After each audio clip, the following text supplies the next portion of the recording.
Hello, thank you for joining me, Patrick Arundell, for your in-depth weekly horoscope forecast for week commencing the 8th of July. And what a gripping week it is. So please do watch to the end. I would be immensely grateful if you would subscribe, comment, like or share, or if you can also click the alert button, because I'm going to be releasing a lot more original videos beyond just your Zodiac forecast. So please look out for these. So this week, it begins with the power that's pulsating from the heavens from last week's solar eclipse in the sign of Cancer, still very much to the fore. So this Cancer energy is all about nurture. It's about where we feel most comfortable. It's about sharing our feelings. It's about feeling more secure in our environment. It's about linking with the people who are meaningful for us. Now, if we're really lucky, that can be family members, but for many people, the extended family or friends can represent that group of people where we can open up and share how we feel. So I feel the need to feel comfortable in ourselves and where we are, whether it's where we live or where we work, or even where we actually go out and have recreation, is actually going to be very important. Now, of course, we still have the drama of Mars in the sign of Leo, which is going to continue through to the middle of August. This is a superb location for Mars.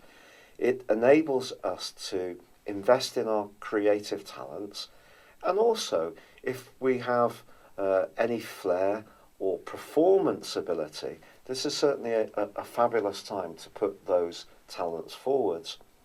But last week, Mercury, of course, in this sector went into a retrograde, and Mercury and Mars are going to be combining this week. When this happens, there can be a tendency for us to be a little bit impulsive, to speak quickly, to hear some information and react in the moment. Now, because Uranus, the planet of surprises, is actually in conflict with both Mercury and Mars, it's going to be important, if someone does test us this week, that we slow the debate down and we don't just respond quickly. We give ourselves some time to just think it through, and then we're much more likely to provide a more considered response. Now, ironically, Venus, also now in Cancer, moved last week, is forging a very positive link to Uranus this week.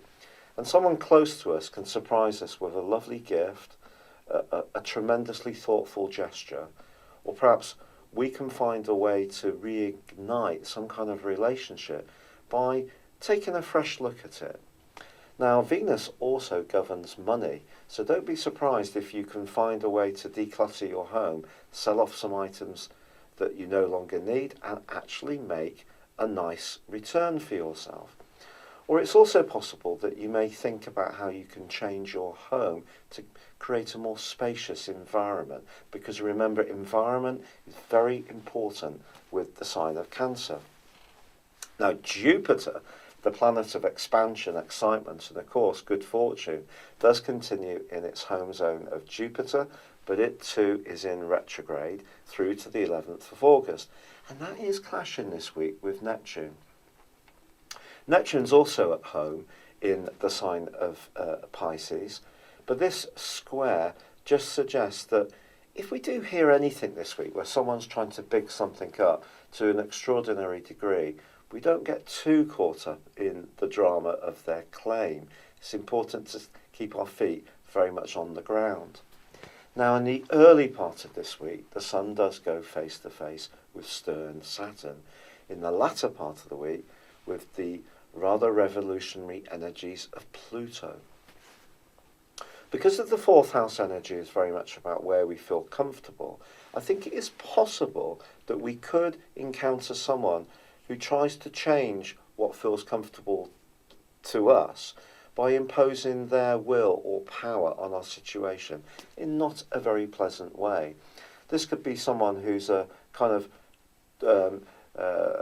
speak now, think about it later kind of person. It could be a boss, a line manager. It could be some family politics that come up where someone from a different generation is a bit out of sync with how you're feeling.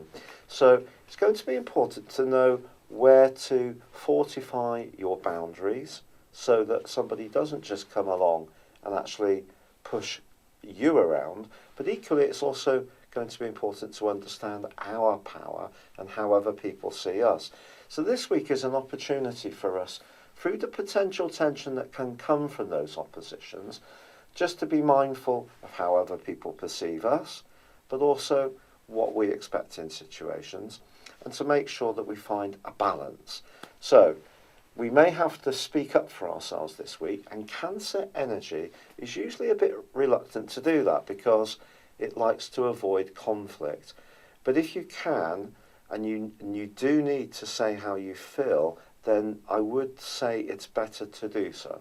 Because if you do, then despite the retrograde with Mercury, despite the potential for misunderstanding with that square between Jupiter and Neptune, let's all embrace that angle between Venus and Uranus, which suggests that if we do have franker exchanges, we do say how we feel, even if it does bring some issues out into the open that may be a bit tricky, as long as we can have a proportionate and fair conversation, it can actually be really good for us. In your specific forecast, Pisces, your two ruling planets of Jupiter and Neptune are in contact. Now, the interesting thing about this particular aspect is that Jupiter is in a part of your situation very much to do with your ambitions and goals. And certainly through to the early part of November this year, and once Jupiter goes forwards on the 12th of August, I do feel that you have a tremendous opportunity to raise your profile with its help. But this week, it is key that if you are talking about your hopes, because your creative energies are just bubbling away so brilliantly this week. So if you are talking about what you want to achieve, the big picture, you're really excited about what you have to offer, nailing down the detail is going to be the key. If you really get all those dots on those I's, those T's crossed, you're really precise and on the ball, but not so overstimulated that you're almost trying to crack too much into the week, because with Uranus in conflict with Mars and Mercury, and of course Mercury's retrograde, I think you could get a bit frazzled if you try to do too much. And it's almost like everybody's going to want a piece of you this week, whether it's socially, in your love life, if you've got a partner, it may even be your children who are demanding more of your attention. Yet the big picture, your desire to push forwards with the things that really excite you professionally, or just the very personal goals, they will go forwards best with that attention to detail. Thank you so much for having joined me. I would, as I said before, be extraordinarily grateful if you subscribe to my channel and joined me again soon for my expanding range of videos. If you'd like to get your free natal birth chart, please see the link beneath this video or go to my chart store. I do have an exciting range of products and there are some specials there to choose from too. But for now, wishing you all the best for week commencing the 8th of July. Good luck and goodbye for now.